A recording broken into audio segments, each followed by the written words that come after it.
In the 2009 Star Trek movie with Chris Pine, there's a line where Captain Pike says to a young James Tiberius Kirk, "Have you ever thought you were meant for something better?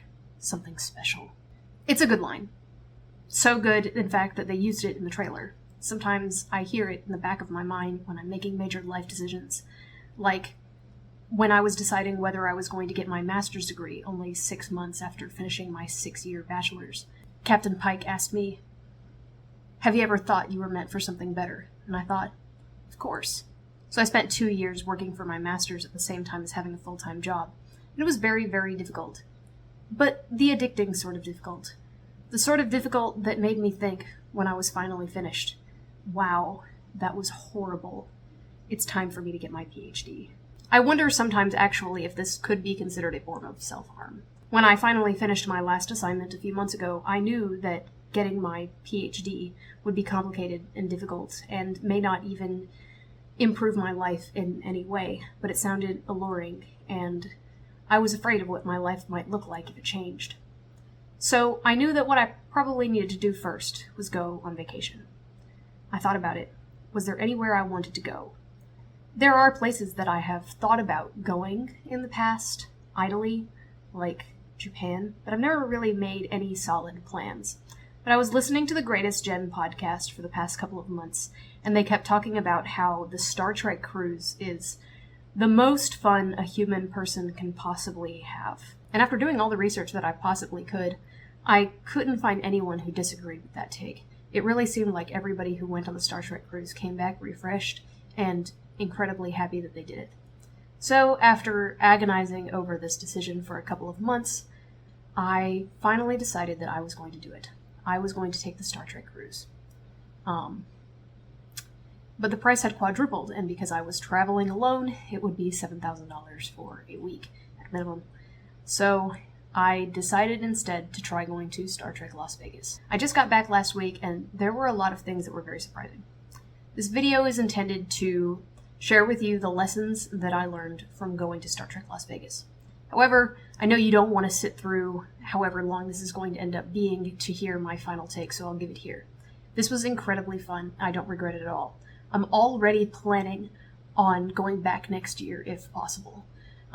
It was not cheap, but for the amount of money that I paid, I am utterly satisfied. However, there were some drawbacks. Most of these were easily mitigated, and others were larger, although potentially not actually the con's fault. So this video is designed to be a guide for anyone who is deciding whether they will go to Star Trek Las Vegas in the future, or anyone who is planning on going and doesn't know what to expect. I did as much research as I could before we came to STLV this year, but I still found that there were a lot of things that we were expected to know. It seems like the majority of people who attend STLV go every year or every other year, and there are many, many things that people sort of take for granted, or that the organizers take for granted that people will know. The biggest one that we encountered being that there are assigned seats in the Leonard Nimoy Theater, which we will get to later. So this video is going to be as thorough as possible. Admittedly, a lot of it is going to be me gushing about things that I liked, but I am going to try to hit every possible point that you could need to know. Purchasing tickets, the hotel room, the hotel itself, the objectives that I had, the things that we saw while we were there, Las Vegas, each thing that we went to, what I packed, the complaints that people had at the end of the convention, and what we did on the way home. So to start out, I will say that I have been to cons a lot in the past. However, I have never been to a specific convention such as this one. I've lived in Florida for most of my life, and starting in high school, every other year or so, I started going to MegaCon, which is a very large convention in Orlando. So large that it takes about 90 minutes to find a parking spot if you don't arrange that in advance. Anyway, MegaCon is a really, really big con that has a ton of events going on, but everything is very non-specific. There's a vendor hall that's about the size of 4 Costco's put in a square, but there may only be 1 or 2 panels that are about Star Trek for the entire weekend.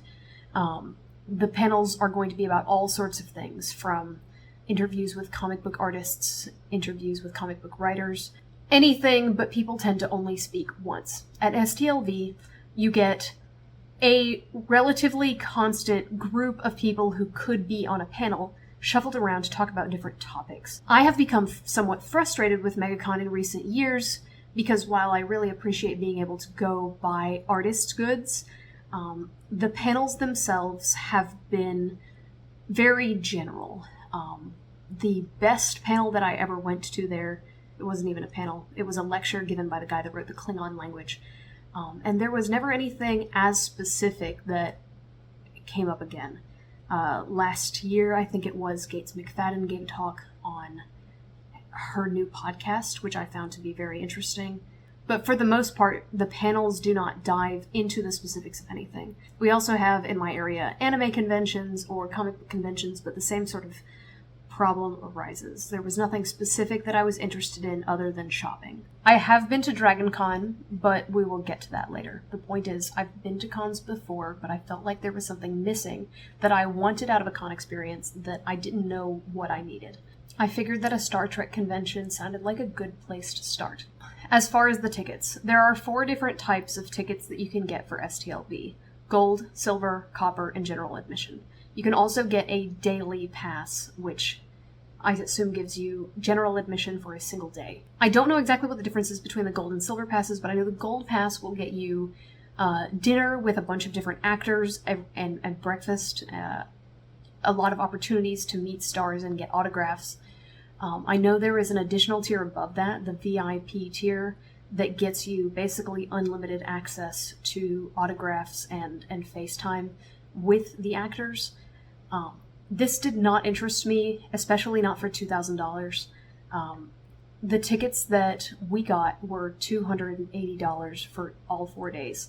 This was extremely reasonable given the other conventions that I've been to in the past. The convention was 4.5 days long, although Wednesday really shouldn't be counted, so each day was about $70. I made these schedules for myself for each day, and on average, I chose 10 activities for the day. While there were a couple of activities on that list that I ended up skipping because they overlapped, or because I wanted to go eat some food, there was only one event the entire weekend that I walked out of because I was bored. So like I said, I don't remember exactly what came in the Silver Pass, but there was the General Admission and the Copper Pass. As far as I know, the difference between General Admission and Copper was that Copper included admission to an orchestral performance on one of the nights of the convention. I wanted to do this. I intended for my family to get tickets to the orchestra and get the Copper Passes, but when I went in, the seat selection was super buggy. In hindsight, I believe this was because I was using Firefox, which I have on both of my computers, so when I switched from one computer to the other, I was still using Firefox.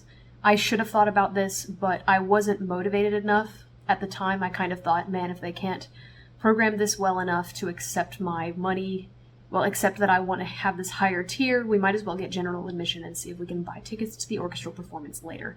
So we got general admission tickets. Oh, yeah, I forgot to say who was going with me. So my parents came with me. I mentioned that I was going to this, and my mom, who has never been to Las Vegas, asked if she could go. My dad didn't want to be left behind, so he came as well. Neither of them have been to Las Vegas, and neither of them are extreme Trekkies.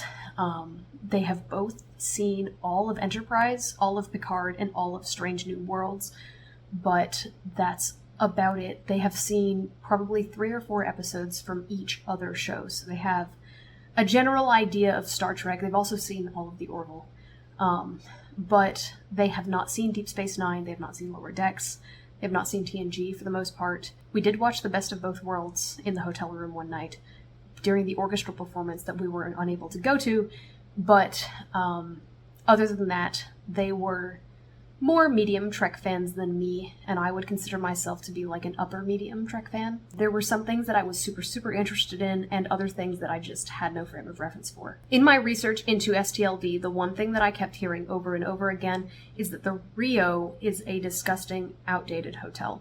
Even when I came back and told a friend that I really enjoyed my vacation, she said that she was very surprised because she went to STLV when she was 12 years old, and the Rio was disgusting. So I thought it was important that we get a renovated room. At this point, to my knowledge, about half of the Rio has been renovated. The other half, the internet says smells like dog piss. Our room was very, very nice, very clean. It did smell like fresh construction, which I guess isn't the worst smell in the world. The water was okay. Occasionally I would be brushing my teeth and get a mouthful of like super heavily fluoridated water that made me gag once, but other than that, the water was perfectly fine for drinking. I was very happy with our hotel room, especially because, as I'll get to later, it was 116 degrees outside every single day. A lot of other people at the convention were staying at other hotels and walking to the Rio. I can't imagine doing this. And like I said, my family is from Florida. This summer, it's floated around a high of 104. And still, when we got to the Rio, we were suffocating. Basically, every time we stepped outside, it was as if we had just opened the oven door. I am honestly concerned as to how people who are not used to the heat would handle it. As it was, we found ways to not leave the resort for the duration of the convention. We ordered a lot of DoorDash.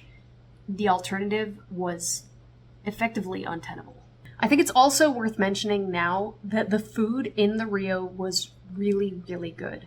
The only meal that I had that came from the Rio that I didn't like was from Attaboy Burger, and it was just okay. The ramen that we had from the canteen in the Rio was delicious. The burger we had at Smash Burger was delicious.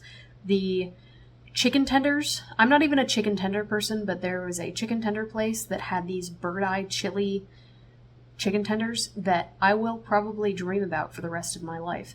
I have to go back next year, and those chicken tenders are actually a part of it. The food was fantastic, but the coffee situation was dire. The entire time I was there, I did not have a single good cup of coffee. There were 2 Starbucks in the hotel, and one of them was open. The hotel probably slept about 15,000 people. I'm not quite sure. I'm really ballparking that number. But at any given time, it was very, very crowded. Fortunately, because my family was going from east to west, it was easy for us to get up before everybody else did to beat the crowd to get coffee in the morning.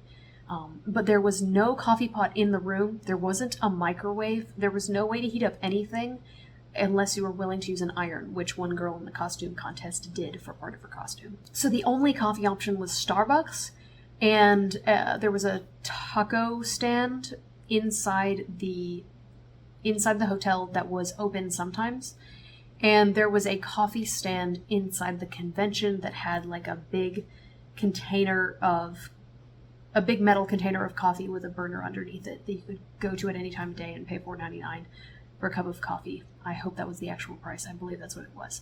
Even with getting up early at Starbucks, we always opted for whatever was on tap because of the line, and they never gave us as much milk as we wanted. I assume this is because they were trying to ration milk. There were a lot more people there than they seemed to expect. The resort does have 5 pools. I did not get to go to any of them, but when my parents were bored during the convention, they would leave and go swimming. They said that the concrete out on the pool deck was unbearable to walk on, so despite the fact that I love swimming, I was not interested in skipping any of the Star Trek related events to go burn my feet. So what were my objectives going into this vacation? For 1, it was important that I relaxed, obviously. For 2, I wanted to meet people. I wanted to go into this convention and talk to strangers. It's very enjoyable for me. I just like it. I don't care much for actors. I have nothing but respect for the craft. I don't disrespect actors, but they are only one cog in the larger machine of a show getting made. They are the face, but that doesn't mean they are more important than the directors, the writers, the producers, any of that. So I really wanted to see some panel interviews with the people who make the sausage. Like I said, the writers, the directors, the producers. My parents actually were able to see several panels about the set design in Picard Season 3 that they found super, super interesting. And that is the kind of specificity that I was hoping we would get out of this trip. There were 4 rooms in the convention. The vendor area, where people were selling things, The lounge, which is where there was a bar, some food, some coffee, and a small stage where they would talk about things that they expected there to be fewer people interested in. There was the medium level activity room, which was the Trexpert stage in the... Oh my gosh, the guy that played Bones. Shit. The Trexpert stage in the DeForest Kelley Theater and the Leonard Nimoy Theater. The Leonard Nimoy Theater is where all of the really big stuff happened. I presume that is where the orchestral performance happened, but that's also where they interviewed the actors. A lot of times when audience members go up to ask questions of an actor, they typically are actually there to say something like, "You really inspired me in some important part of my life, and can you confirm that these two people are in a relationship?" I was not as interested in this stuff, and I ended up only going to the Leonard Nimoy Theater a handful of times. This will be relevant later. Finally, I wanted to buy stuff. I like items.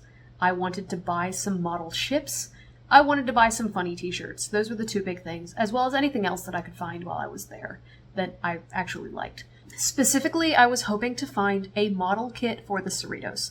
I didn't do any real research into whether that exists before I went, but I have a couple of Star Trek model kits that I have done that I put on my desk at work, and I was looking to expand the collection. So, two mistakes that we made were waiting too long to pick our hotel room and to pick our flights. We were able to get the hotel room that we wanted, but the price went up day by day as we waited, and we ended up paying about triple what we would have paid if we had booked it several months in advance. Now, Vegas hotels are notoriously cheap, the Rio included, so we ended up just paying about as much as you would expect to pay for this room anywhere outside of Las Vegas, but it still felt like a mistake. The other thing is that we waited too long to get our plane tickets. There was a direct flight that went from fairly close to us to Las Vegas, but it only had one seat. There were 3 of us, so we ended up taking an indirect flight that made our total trip time about 12 hours long. I personally hate flying, and I don't like doing it for 12 hours when we could have done it in 5. Next year, I will try to make sure that everyone gets a direct flight, however that needs to be handled. We arrived on Wednesday and we saw that a line was already forming for registration, so we went ahead and got in it.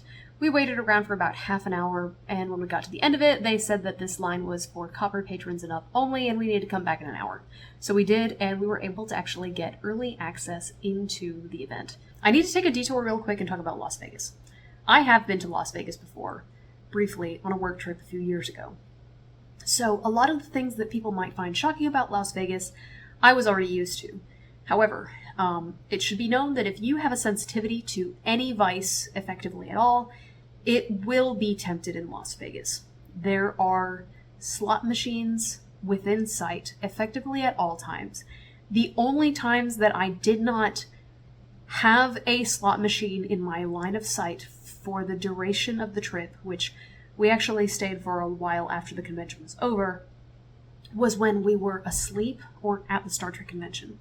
There are slot machines in the airport. There are slot machines everywhere in the hotel. Anytime you're in a restaurant, heck, as far as I know, even in the grocery stores, there are slot machines. Smoking is also legal in, I think, all but one of the casinos in Las Vegas. Park MGM is a smoke-free casino, but as far as I know, there aren't any other smoke-free casinos in Vegas, the Rio included.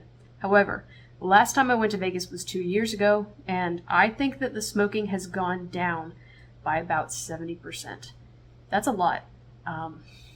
However, if you can't be around smoke because of asthma or anything like that, I would honestly recommend skipping this trip entirely. It would be very difficult to find areas where people don't smoke at all, even though the smoke level had improved drastically since last time I was there. I personally don't drink, I don't smoke, I don't gamble, and I don't hire prostitutes, but I still had a good time both times that I went to Las Vegas. However, you do have to be able to spot scams, and you do have to be able to resist the temptation of many of these vices. As far as accessibility, I saw several people with many different kinds of mobility devices easily navigating the convention all weekend, and they seemed to be having a good time. As far as children, there were a handful of families who brought children. I probably saw 4 kids all weekend, but they were definitely kids. It wasn't just, teenagers who were under the age of 18. They were kids. And most of the convention was fairly clean. There was a bit of a fumble where Don Lewis made a joke that was inappropriate after a child asked an innocent question, but I truly think that was a mistake. There were a handful of occasions where something inappropriate for children was said, but for the most part, I would feel comfortable bringing a child to this event. There were not too many instances of filthy humor or language to not be able to explain it away. As far as packing, I overpacked the hell out of this trip. I did not do well at all. For one, I brought 3 nice dresses in case we went out to a nice restaurant for dinner, which we did 0 times. I brought 2 bathing suits, which I did not use except when I ran out of underwear and I had to wear my bathing suit under my clothes on the way home on the plane. I did not bring a jacket because I knew the weather was going to be hot. I was comfortable in a t-shirt and jeans for the duration of the convention, and I didn't regret not bringing a jacket. I had heard shortly before we left that there had been mosquitoes found in Las Vegas recently that carried the West Nile virus, so I brought my mosquito repellent shirt. This ended up not being necessary. I didn't see a single bug the entire weekend. I also brought 2 outfits for the convention, and I figured I would change these out every other day. For one, I had just finished the new season of Star Trek Prodigy, and I spent probably 1,000,000 hours bleach painting a t-shirt that I could wear. I was very happy with the result, but this was a massive mistake as far as the convention goes. Everybody else was wearing t-shirts that had words on them, so nobody paid attention to mine that I had painted. I think people either thought that it was a regular t-shirt or they just didn't know what it was. So nobody knew what it was, not even the person that I talked to in the bathroom who was cosplaying the character on the t-shirt. I consider this to be a mistake. I did, however, order a pretty dress off of Etsy and make myself a cape. I sewed this cape largely on the plane, actually, which was nice because the plane ride was very long. It had an underlayer and an overlayer, the underlayer being lycra and the overlayer being tulle, and I ended up getting rid of the lycra layer because it was too heavy and kept falling off. So I only had the overlayer, and I got a lot of compliments on that, which I'm happy about because it did look good. I figured that I would alternate what days I wore those 2 things, but on Wednesday night we went to the vendor area. I found this shirt, and I alternated wearing this and those other 2 outfits. I switched them out throughout the day for the rest of the weekend. I was very happy with these 3, and I don't wish that I had brought a 4th thing. I may even wear those 3 things again next year. After visiting the vendor area, which we will talk a little bit more about later, we went to a magic show hosted by Bonnie Gordon, which was actually super cool and funny. My parents loved it, which was important for me because I did not want to have dragged my family to a vacation they wouldn't like, but I also really enjoyed it. Then we crashed, and Thursday morning we wanted to eat some breakfast before the first event that we were interested in started at 10 o'clock. So I talked about how great the food was at the Rio. There is nowhere to eat breakfast at the Rio. You can get a breakfast burrito, which we did have at one point, but it was attached to a restaurant that was listed as closed at the time, so we didn't know that we could have that. But the rest of the restaurants were closed, so we decided to instead walk to the Cosmopolitan, which had a food court that I knew had breakfast in it. We talked to the people at the front desk, and they said that it was about a 15-minute walk. It was a 45-minute walk. As a reminder, the high every day was 116 degrees. I do not know what temperature it actually was. I would estimate it was probably 95 or 96, because it was still about 7 o'clock in the morning. But it was hot. We later talked to an Uber driver, and he said that it is habitual for Las Vegas residents to estimate that something will take 15 minutes to walk to when it will actually take 45. So it's not that we took the wrong route, although we did. It's actually that the Rio was not on the Strip, which I didn't realize when I was looking at the map when we were planning this trip. The Las Vegas Strip is a very walkable area of the United States.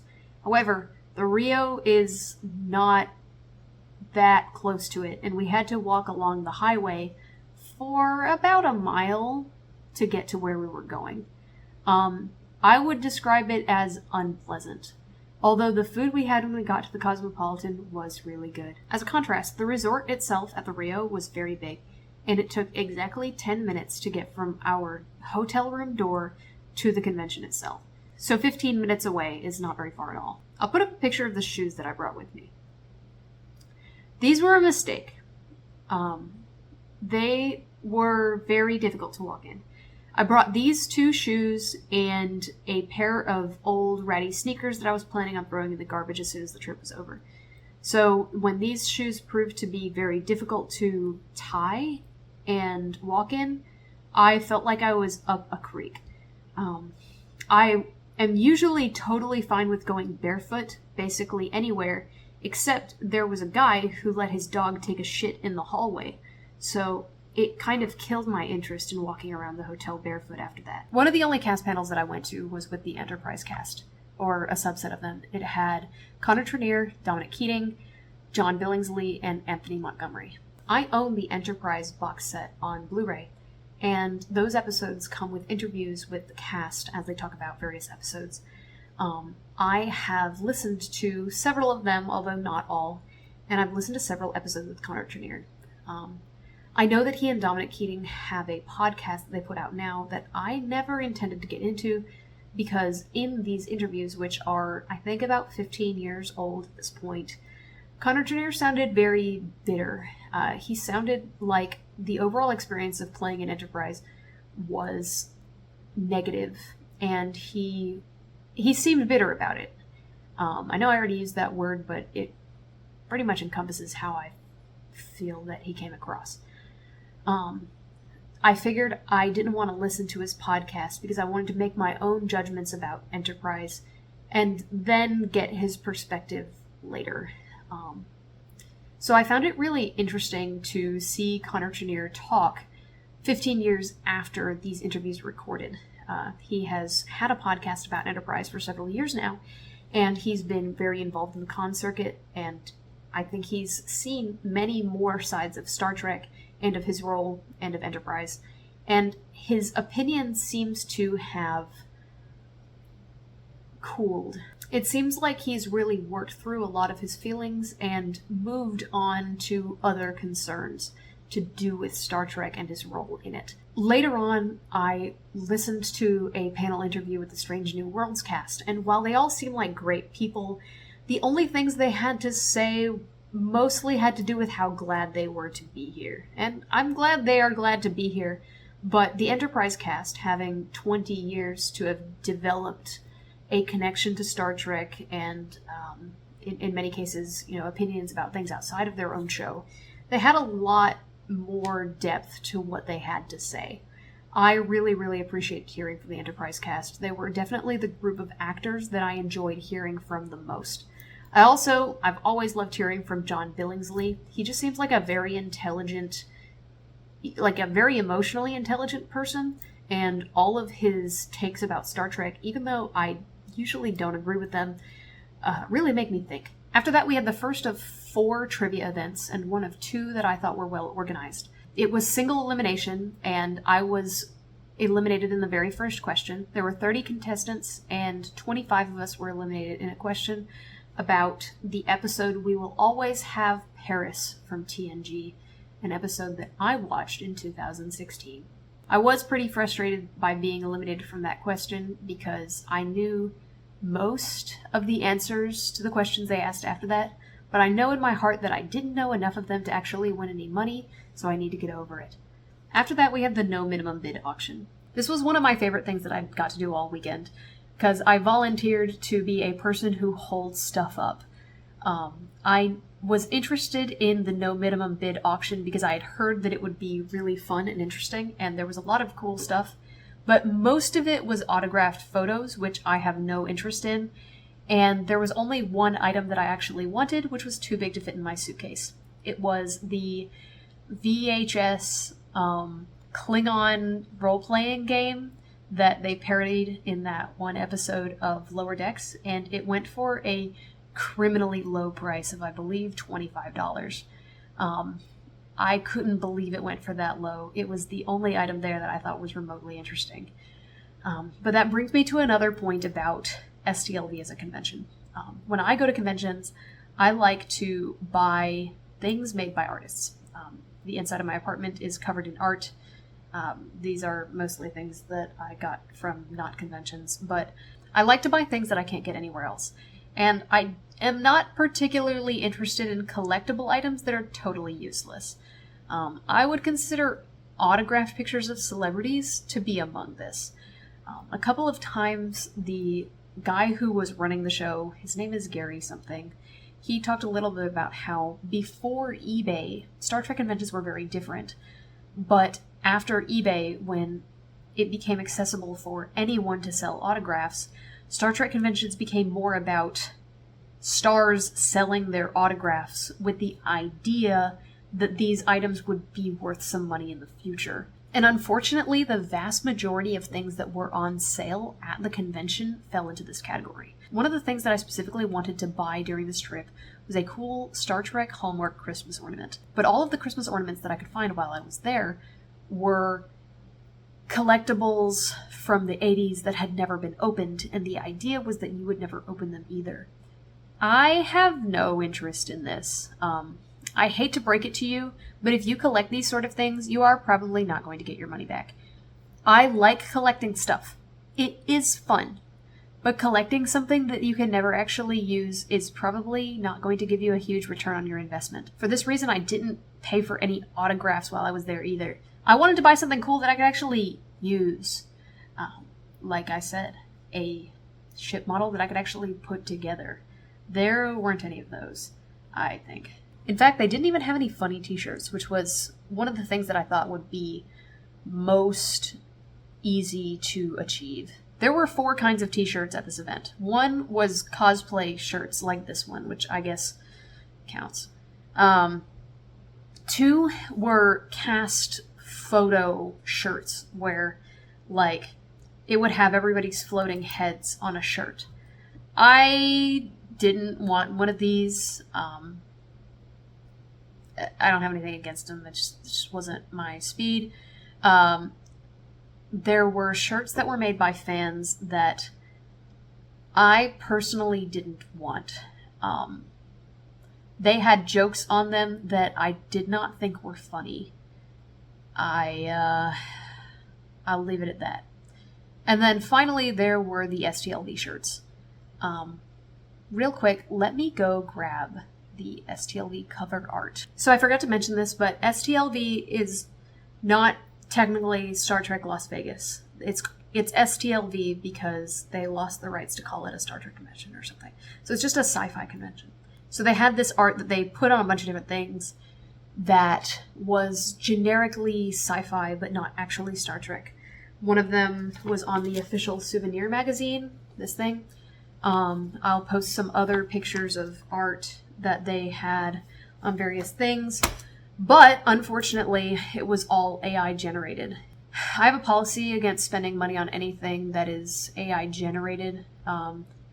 If I would pay $35 for a shirt that is drawn by a human person, if I am buying a shirt that has art that was drawn by an AI, I expect to only pay for the value of the cloth and not the value of the art. So I expect to pay about $4. I did not purchase any of this AI generated art, but a lot of people did, and I did not think they realized it was AI because they didn't think that STLV would stoop so low. So I volunteered in the auction, and it was a whole lot of fun, especially because there was absolutely nothing there that I was interested in purchasing, as was unfortunately the case for most of the vendors. We will get to the vendors that I actually liked later, but the final activity of the day on Thursday was karaoke. I was really, really looking forward to this. I knew that this was coming. I knew that it was going to be hosted by Connor Trenier and Dominic Keating, so I was sure that the first song would be Faith of the Heart, a song that I have sang approximately 1 million times. I honestly, that's probably a slight exaggeration, but probably not by a whole lot. Enterprise was my favorite TV show when it came on. I wanted to participate. I have a policy of picking songs that are optimal for karaoke. They need to be catchy, well-known, repetitive, and fun.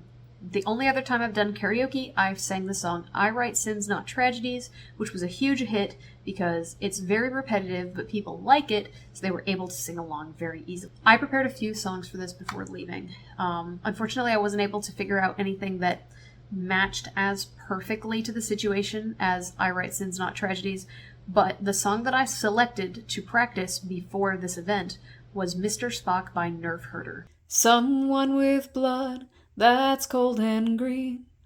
You want something better than me. A song that is within my range, that I can sing reasonably well, but is actually relevant to Star Trek. Unfortunately, that song was not there, and neither was any of the 3 other songs that I had prepared. So I ended up picking as my primary song, It's Gonna Be Me by NSYNC, and as my backup song, Take Me Home Country Roads. They selected the songs by reaching into a bag and pulling out the name of the person who was going to sing next, based on whoever had signed up earlier in the day. My one hope was that I did not get picked first, because I wanted to be able to warm up my voice. One song would be pretty optimal to warm up my voice.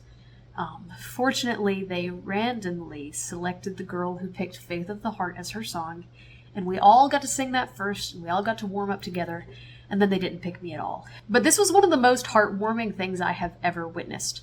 The drunkest group of nerds dancing and singing in this giant pit of sweat and alcohol. Seeing this alone was probably worth the price of admission. And then my mom got called. The song she picked was Believe by Cher. My mom can sing, but she has never done karaoke before, and she was a bit afraid. She started singing, and Connor Trenier noticed that she was afraid and started to sing and dance with her. I really wish that I had gotten video of this, but I forgot that my dad's phone, which is normally assigned to taking video of things, had died, so we didn't get any footage. But I really wanted to say that I gained a whole lot of respect for Connor Trenier this weekend. Not only did he have a lot of really interesting takes about Star Trek that I hadn't thought of, he also was really, really nice to my mom. I think maybe I should have gotten his autograph, but I didn't. The following morning, we started off early with a panel about a mission to Io. The previous day, we had attended a panel on Psyche. There was one science panel every day. Someone mentioned later that previous years have had more science panels, and I would have really appreciated that, but I didn't know that that was something that I could expect, so I wasn't disappointed. My favorite science panel came on Sunday, which was about the real and imagined threats of AI. I have a personal and educational interest in this, but it was still a really good panel. After that, we went to brunch, and then my parents went to a panel on For All Mankind. During this, I went to a panel on Prodigy, and then I went to a panel on Lower Decks. The Lower Decks cast panel was really cool. It contained Tawny Newsome, Eugene Cordero, Don Lewis, and Gabrielle Ruiz? And they were funny, but they exemplified what I described earlier about actors. These are people who are just getting into Star Trek. They don't know where their show is going. People tried to ask them about what was going to happen in season 5. They were like, we really only know our lines and we haven't even seen the show yet. Tawny Newsome obviously knows more than others. The coolest part was when somebody asked about a previous show that Don Lewis worked on, and she got to talk about that for a while, which was really interesting. I didn't know much about Don Lewis before this. But ultimately, there wasn't a whole lot of information gained about Lower Decks. That being said, there were only a few people from, for example, the Prodigy team that actually came to this. And yet, there were 3 panels that had something to do with Prodigy. Aaron Waltke, one of the co-executive producers of that show, was involved in 4 separate events across, I think, 3 of the days.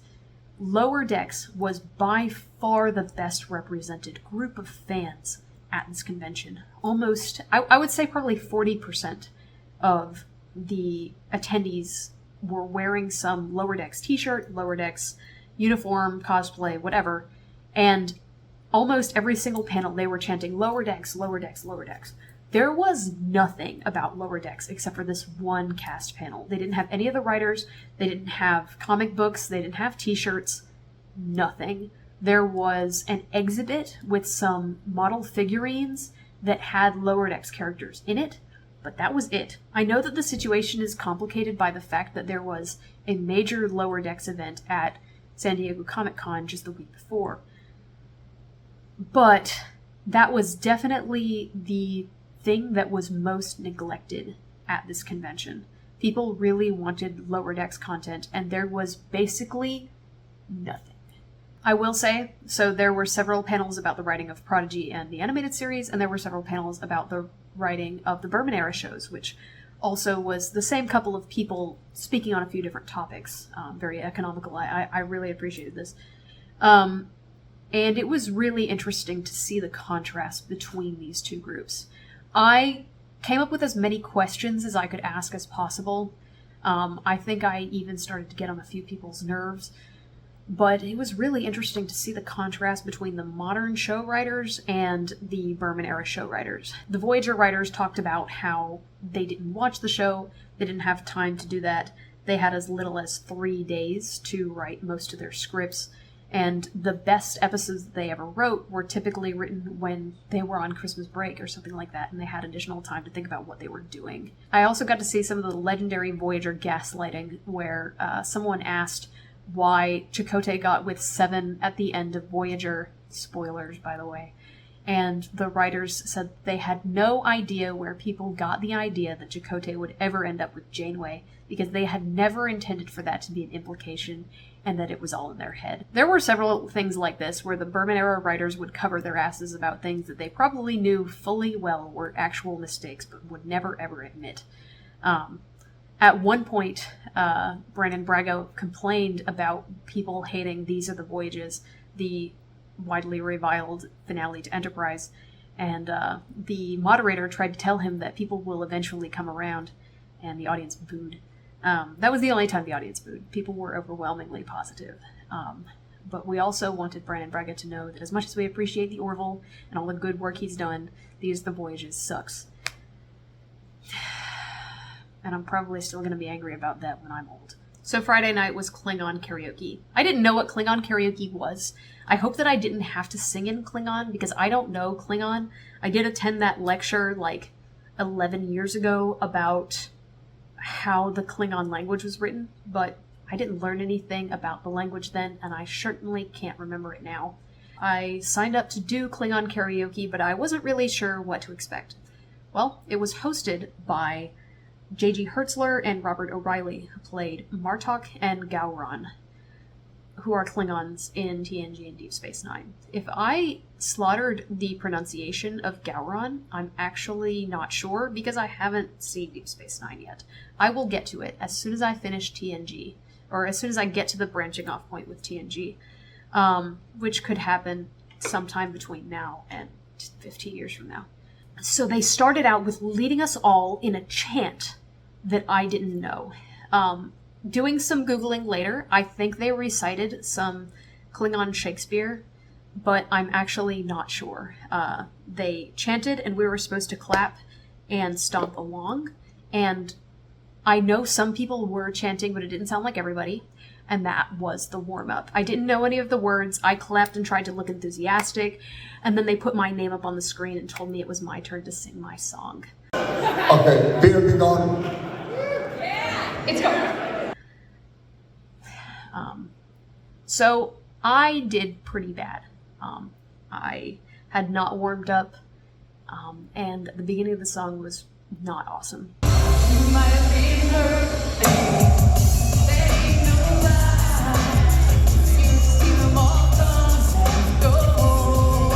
But I did get my shit together by the end.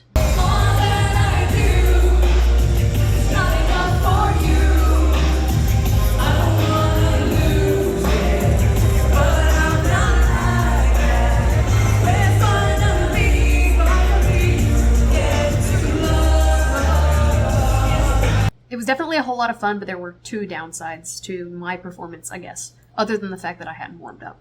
1, I can't dance. I'm a pretty good singer. I like my voice, but I can't dance, and it was obvious. For 2, there were other people who went who obviously had a karaoke song that was their go-to. and those people definitely did way better than everybody else. I should probably build a library of, say, 6 common karaoke songs that I can draw on if necessary. One of the songs on the list was I Write Sins Not Tragedies, but I figured with what I know of Star Trek fans, they wouldn't want a song that had so much profanity. That was incorrect. The second night of karaoke, which had the Klingons, was full of mostly raunchy songs.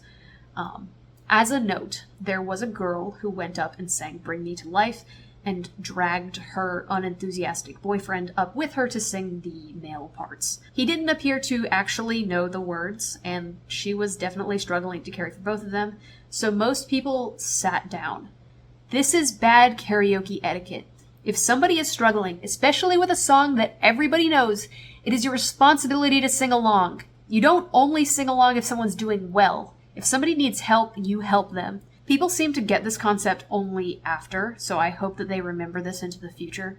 There was a girl who I met shortly before karaoke started who was singing This Is Me from The Greatest Showman. She dedicated her performance to all the autists out there, and people made a genuine effort to give her support. That was awesome, but that is also part of the responsibility of the karaoke goer. I also met a really cool guy named Glenn at the sign-up who wrote down on his paper that he was going to be singing Separate Ways. I told him, hey, that's a big song. Are you sure about that? He said, don't worry, I can sing. It turned out later he had been a karaoke host for 25 years, and he brought the house down with his performance of a song that is very difficult. But the best performance was absolutely by this Data cosplayer and his 2 lady friends who sang Love Shack. They've definitely done this several times before. You can tell by the way he didn't make any facial expressions the whole time, and it was hilarious and awesome. But finally, I have to shout out Anthony Montgomery. Anthony Montgomery was facilitating this one, and while he hasn't been as involved in Star Trek as some of the other former cast members have been, he had a real understanding of how to handle a crowd, how to hype them up, and how to support somebody who's on stage. I was super, super impressed with the way he handled the crowd during Klingon karaoke. Moving on to Saturday. So we have to talk about DragonCon. So I went to DragonCon a couple of years ago, and I had a couple of goals. At that point, MegaCon in Florida was the only convention I had ever been to. So I was unused to the way literally any other con could be organized. However, DragonCon is humongous. It takes place over the course of several city blocks, or over the space of several city blocks, whatever. And the schedule was organized really, really horribly. As an example, I was hoping to get the autograph of Wes Chatham, I don't know, the guy who played Amos in The Expanse, as a birthday gift for my dad that year. The only thing that I knew for a fact that I wanted to get at this entire convention was his autograph, and I was unable to figure out how to do so from that schedule. But I was able to go to the Expanse panel, which was really, really cool. One of the guys in the Expanse panel was Chad Coleman, who plays Fred Johnson in The Expanse. He mentioned during that panel that the previous day there had not only been an Orville panel, but an Orville cast party. At the time, the Orville had been my favorite TV show of all time. I don't know honestly where it would stack up today, but I would still consider myself to be a real Orville fan. When this convention had happened, the newest season of the Orville had just aired, and I was still in full Orville mode. I would have loved to go to any of those events, and I would have paid a lot of money to get autographs, merchandise, whatever. But the convention was organized so poorly that me, a person willing to spend money on Orville stuff, was completely unaware that that was an option. I would consider that to be a failure on DragonCon's part. Now, at this convention, I didn't expect there to be anything related to the Orville, because it was for Star Trek. I did see a couple of panels about other shows, like 12 Monkeys and For All Mankind, but for various reasons, I didn't end up going to those. So Saturday morning, I woke up and, like every other morning, checked Reddit, and I found that Scott Grimes, who plays the pilot in the Orville, was at STLV. I did not know this. Apparently the reason he was there was because his band was playing, which is cool. I didn't see him. I didn't know he was there.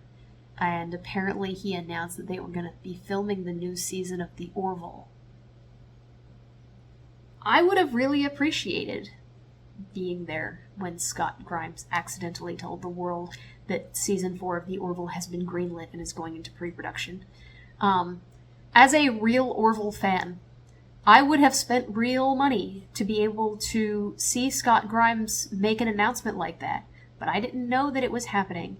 And at this point, I don't know whether to blame myself or the convention. I had done a couple of loops around the vendor area, which is also where the celebrities signing autographs were, and I definitely did not see Scott Grimes there. So, yeah. I have to go to more conventions so that Orville news will be announced without my knowledge faster. During Saturday, I went to a panel on the Paramount Skydance merger. We did a science Trek quiz, which was fun, and we lost. The very first thing I went to, though, was the Saturday morning cartoon panel, which is where they talked about Prodigy and the animated series. They gave out free coffee and boxed cereal to anyone who came in their pajamas. I came in my pajamas, but I did go and change back into my regular clothes immediately afterwards. There was a panel with the Enterprise Writers' Room, which had some really, really interesting stuff in it. I'm not sure whether I want to say that sort of stuff in this video, because I found some of the things that they said to be fairly damning. I'm trying to figure out how to say this vaguely. I think that if some of them could hear back what they said, they would wish they had kept their mouths shut. So, I'm gonna be nice and keep my mouth shut, I think. I'll think about it. There was another auction, but we missed it because we went to the cosplay contest. The cosplay contest was really cool because two of the judges were V. Neil and Michael Westmore, two of the judges from Face Off, which is a show that my mom and I watched almost every single episode of. Face Off is a creature makeup competition show that used to come on the Sci-Fi Channel back when the Sci-Fi Channel existed. Sci-Fi Channel. It still exists. The cosplays were, of course, of varying quality, but they were all very creative. I really appreciate the people that go for a funny cosplay. I'm not going to post any pictures of them because I don't like posting pictures of strangers on the internet, but if you're interested, I'm sure there are pictures of this available on the STLV website. I highly recommend it. It was very cool. And then we went to a really, really poorly organized quiz, which had questions that were really difficult, which is fine, but they teamed up random individual audience members with famous Trek actors, and it was a disaster. It was not good. But all the other events that we went to that day were really cool. And that's when I realized I forgot to tell you about the things that I finally found to buy. So one of the people that was there was Bonnie Gordon. Bonnie Gordon is the voice of the computer in Prodigy. So I believe she is the voice of the Protostar computer and the voice of the Voyager computer, and she's the voice of Jillian, which is the whale that is the navigator for the Voyager in the second season of Prodigy, who speaks with a computerized, digitized voice. So I was kind of surprised that Bonnie Gordon was as prominently featured as she was, given how much people probably think about the voice of the computer. However, she appeared in several panels where she talked about how she was originally in the Star Trek experience back when that was still a thing, and learned everything she could about Star Trek so that she could be a better role player. And then she decided that she was going to get herself cast in Star Trek, however that needed to happen. She auditioned for almost every single female role in Prodigy and ended up getting a role that encompasses a variety of smaller parts. I was really impressed by her genuine enthusiasm for Star Trek throughout the weekend. This was not someone that I expected to find as endearing as I did. I really didn't expect her to be an incredibly, genuinely enthusiastic person who really, really wanted everybody to be having a good time. Although her previous role within the Star Trek experience does largely explain this. She moderated a bunch of panels. She sang whenever there was a lull. So on Saturday, I decided to take a third loop around the vendor room to try to find something that I would be interested in buying.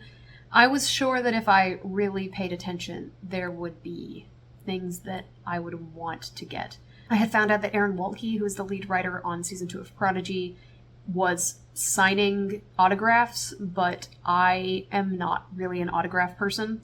However, I did end up finding something that I wanted him to sign.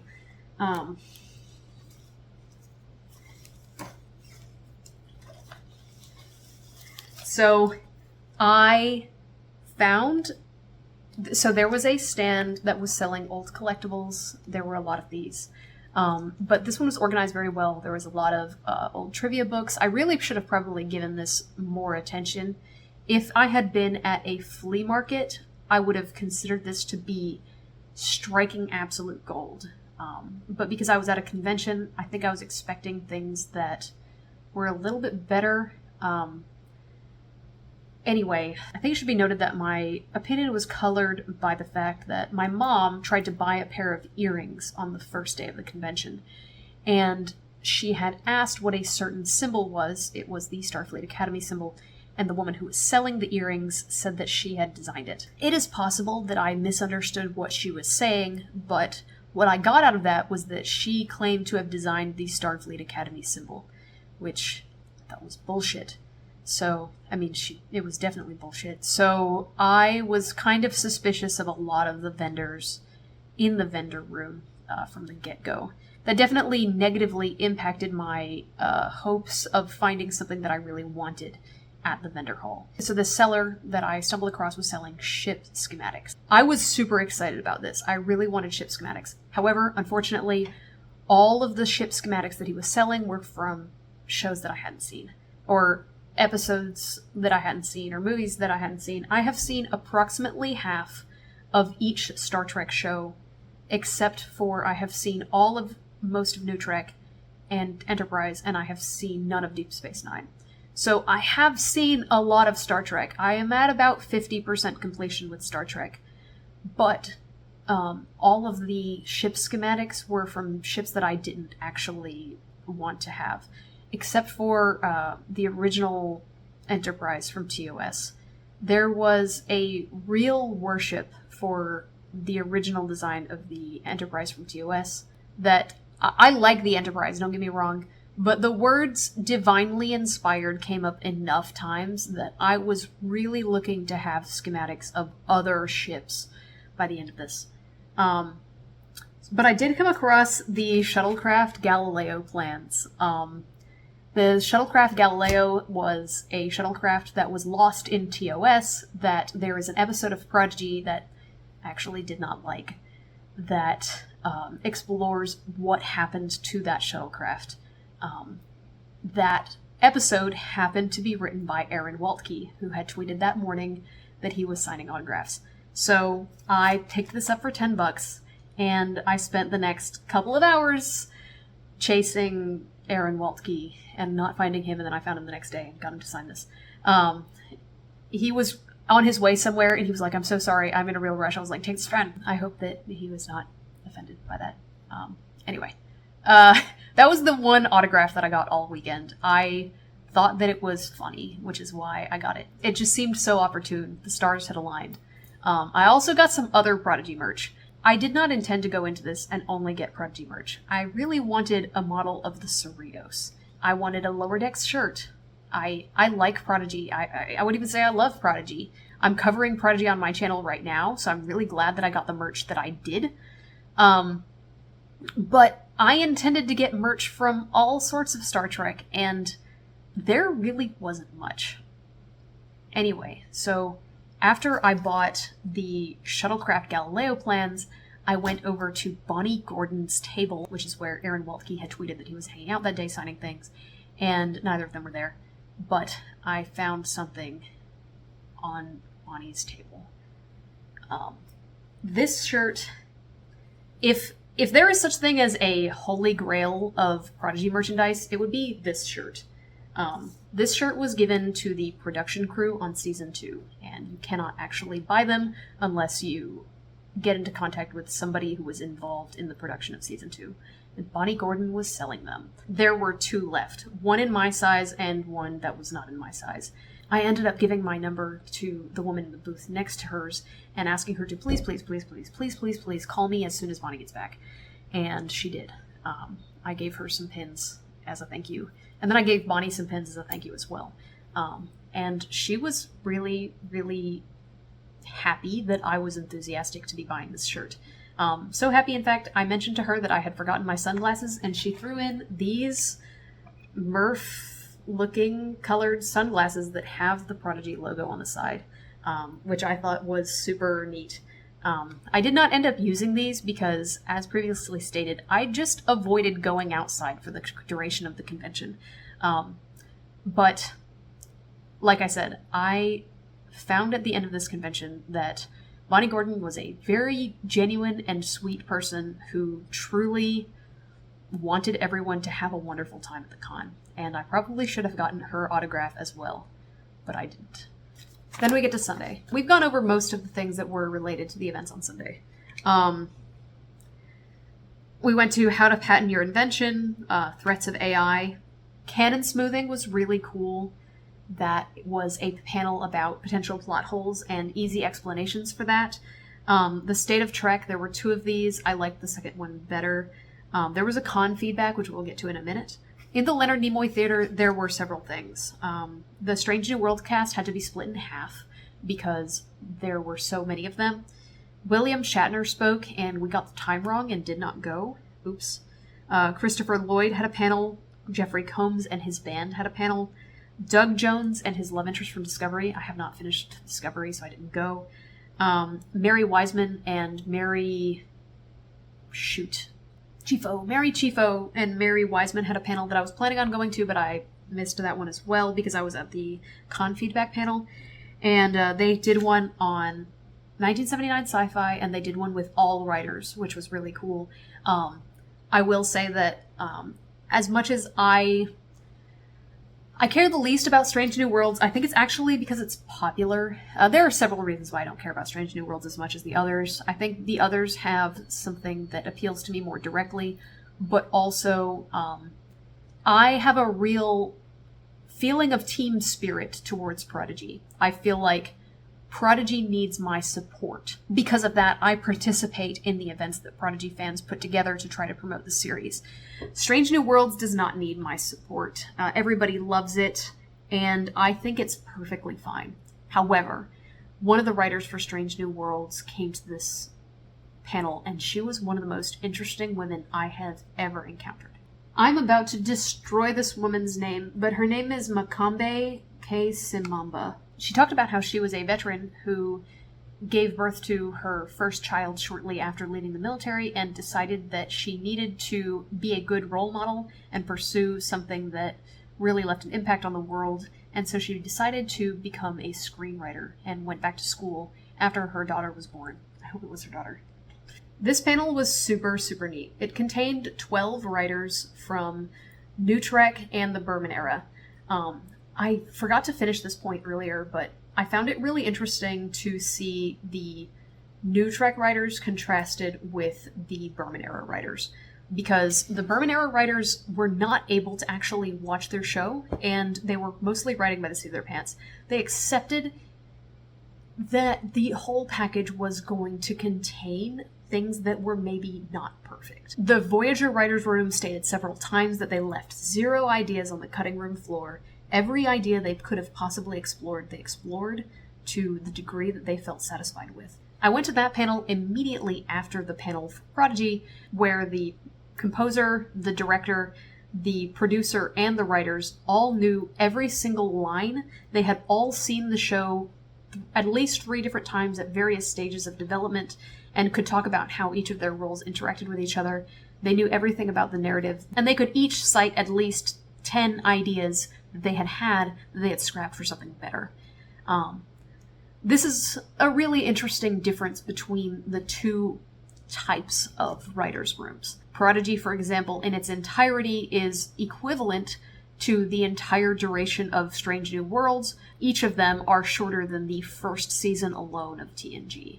So the philosophy that the 2 writers' rooms use when approaching a season is vastly, vastly different. It definitely made me respect the writers for New Trek a whole lot more. I've been watching the Berman era shows for many years, and I've always said, well, these episodes are bad because they had to be produced every single week, and they didn't have very much time. They had to churn out whatever they had. And in that, there is a philosophy of accepting less than perfection, where the New Trek writers do not accept less than perfection. Unfortunately, there were no writers for Lower Decks or Discovery in this room, either of which I think would have been very interesting to hear from. And I'm not sure which philosophy is better. I think most people would agree that Berman-era TV shows, particularly TNG, have higher highs and lower lows than New Trek. The only thing I can say with certainty is that Lower Decks and Prodigy are both head and shoulders better than Enterprise, and I love Enterprise. But it was still really interesting to hear from all of these writers regardless. Finally, we have to talk about the Strange New Worlds panel. It was exactly what I described earlier. The actors, like I said, they are all really grateful to be here, and once they have filmed several more seasons and done a couple of movies and done a couple of podcasts, I think they may have more to say. I mean absolutely no disrespect to the actors in Strange New Worlds when I say this, of course. I'm just saying that, if you listen to Jonathan Frakes talk, and then you ask Anson Mount similar questions, Jonathan Frakes has a lot more to say. Everybody in Strange New Worlds seems super enthusiastic about their role and super dedicated to it, but I do not at all regret spending very little time in the Leonard Nimoy Theater hearing from actors and prioritizing time that I could hear from directors and other craftspeople. Especially because of the problem with the Leonard Nimoy Theater that we have not talked about. There are assigned seats in the Leonard Nimoy Theater, and I don't know how to get around this. I actually brought this to the convention complaints. At the end of the convention, there was actually a bitching session where you could go talk about the problems that you had with the convention, and I went and I complained about this. So I mentioned earlier that there was some problem with selecting seats that cost money when I went in to buy our tickets. And I ended up giving up on that and just buying the tickets and figuring we could deal with it later.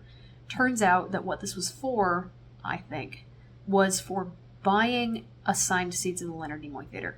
Otherwise, you needed to sit in the back. This was an absolutely huge auditorium. I think actually the largest auditorium I've ever been in.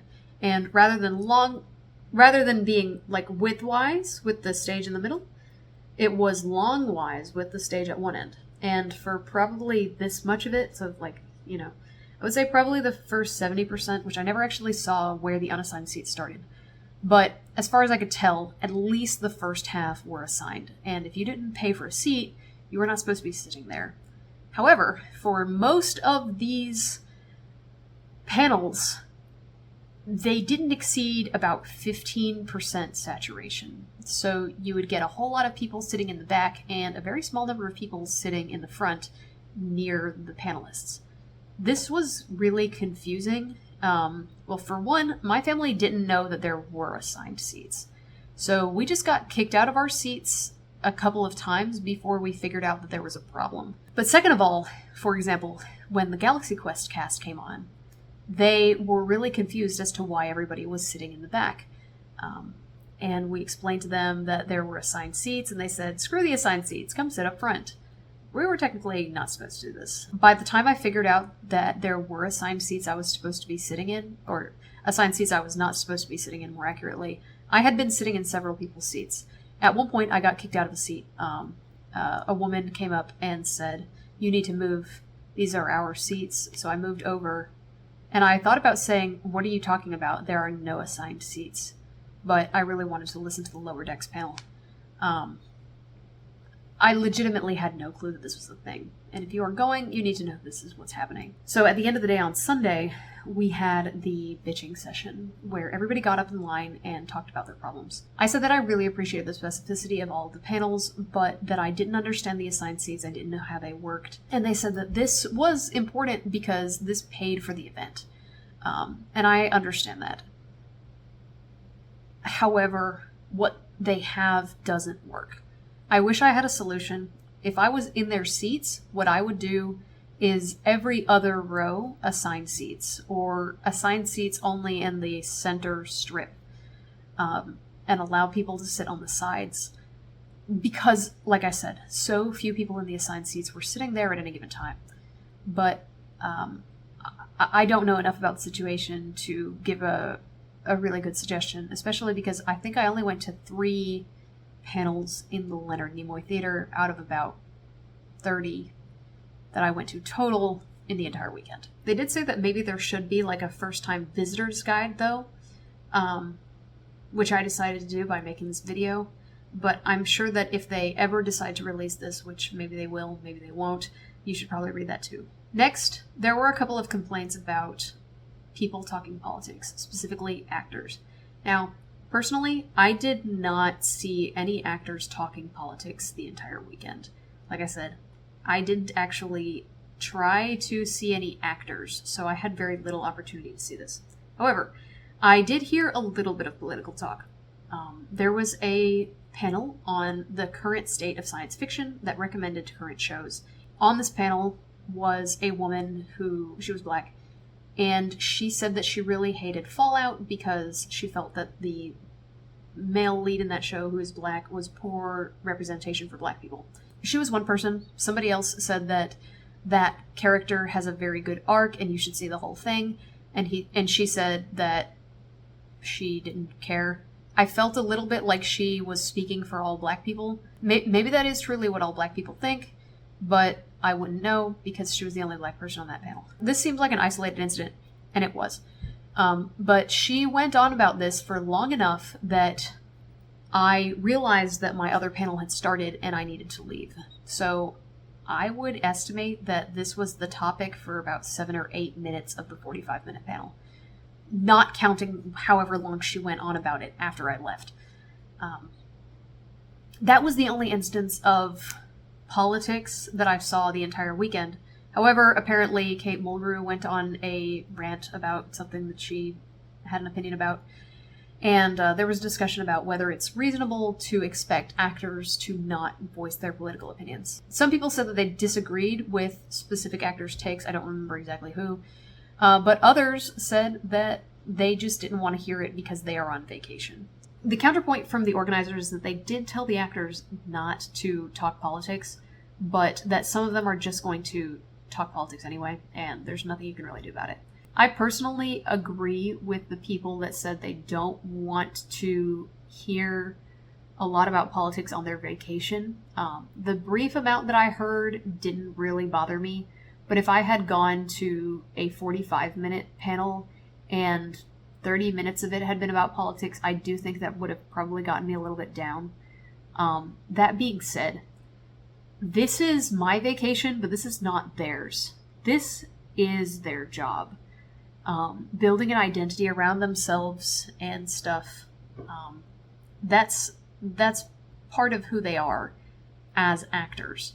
And I guess it's up to the individual actor if they want to take this time to build a following or take this time to try to sway their followers, their fans, in a particular direction. I would just say, like, it is what it is I guess what I'm getting at. I believe there were 128 total panelists at this convention. From what I understand, somewhere between 5 and 10 of them veered towards politics. That honestly sounds reasonable to me, even as a person who doesn't want to talk politics in my free time. As far as what the particular political opinions expressed are, I honestly don't know what they were. I know Jerry Ryan said something, but I know she wasn't the only one.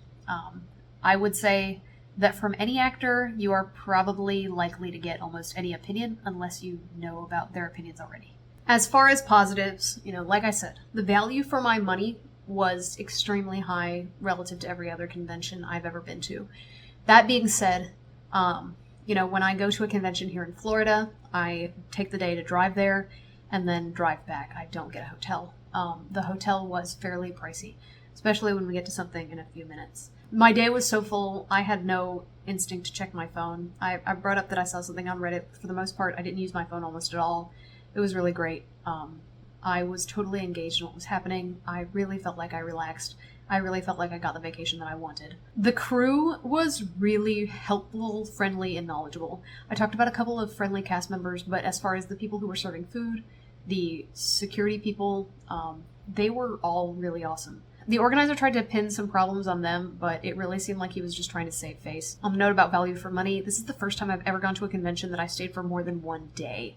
And even though I was there for 4 days, I was very engaged and interested the entire time. Finally, for the most part, I'm really, really glad that I brought my family. I was planning on coming alone, and I didn't know whether they were going to have a good time. I figured, honestly, that they would probably go to the convention for a couple of hours, get bored, and spend the rest of the time enjoying Las Vegas. But they didn't. They had a really great time throughout. Even with their relatively little Star Trek knowledge, relative to most of the other people that were probably at the convention. 4.5 solid days where every time my dad had a question, I got to explain Star Trek to him. Money can't really buy that. My mom got to sing karaoke with Connor Trenier. There were other people to meet, but this wasn't space camp. Conversations were pretty fleeting. I expected to meet people and see the same couple of people over and over, but that really wasn't the case. I had a lot of short conversations with people, but they weren't recurring. Most other people were also in groups. A lot of people brought families or groups of friends. There was only one reason to regret bringing my family. So we decided to stay for several days after the convention was over so that we could experience things like the Grand Canyon and the Hoover Dam and stuff. And the day after the con, we were at the Grand Canyon when my mom started to feel really bad. It turned out that she had COVID. We came back to the hotel. We got a separate hotel room. This was super expensive. The price of the hotel is not expensive unless you have no warning, right? The closer you get to the day that you want the hotel room, the more expensive it is. This time, we specifically wanted a hotel room that was as close to my mom's as possible, on the same floor, with 2 beds, all that kind of stuff, and it cost a pretty penny. We also extended her hotel room, which was expensive. By the way, when we moved into that new hotel room, it was still partially under construction. This didn't bother us, but it does indicate that, construction is happening there at the Rio.